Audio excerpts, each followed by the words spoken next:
लुकबू केतनो भगबू छोड़ब ना हम दुआरी। सुनय देवरू हाथे जे आई तोड़ दे धके पिचकारी। केतनो लुकबू केतनो भगबू छोड़ब ना हम दुआरी। सुनय देवरू हाथे जे आई तोड़ दे धके पिचकारी। मानी जा तू बात जानी कर खुरा पात भीगी त देहिया सिहरी। आवाए भौजी बहरी रंग दयापन घघरी। आवाए भौजी बहरी रंग दयापन घघरी।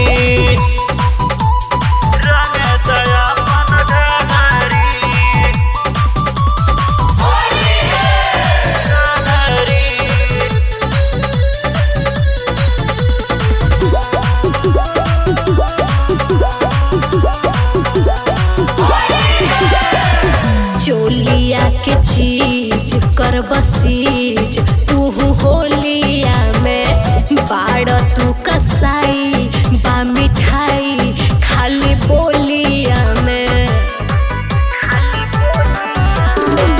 चोलिया के चीज कर बसीज तू होलिया में बाड़ तू कसाई बा मिठाई खाली बोलिया में। कर जानी सक बाटे हक भौजी हमरो हो बानी ना पे गाना देवर हई हम तोरे हो। कोई देव धोखा हम ना देव तोहके मौका भले हम घरवे में ठहरी। आवाए भौजी बहरी रंग दयापन घघरी। आवाए भौजी बहरी रंग दयापन घघरी। रंग दयापन घघरी।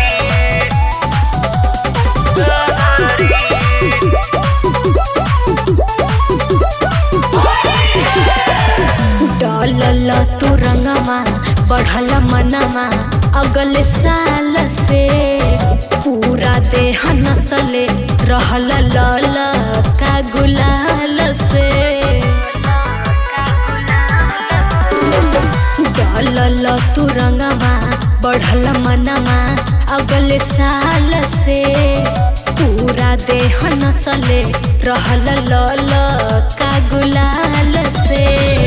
एतनो न होई खाली टोई का बदनवा फगुआ में जाने लो भौजी बहके लमनावा। अरविंद राजेश केस तोहरा पे करब जाइब कोर्ट कचहरी। आवाए भौजी बहरी रंग दयापन घघरी। आवाए भौजी बहरी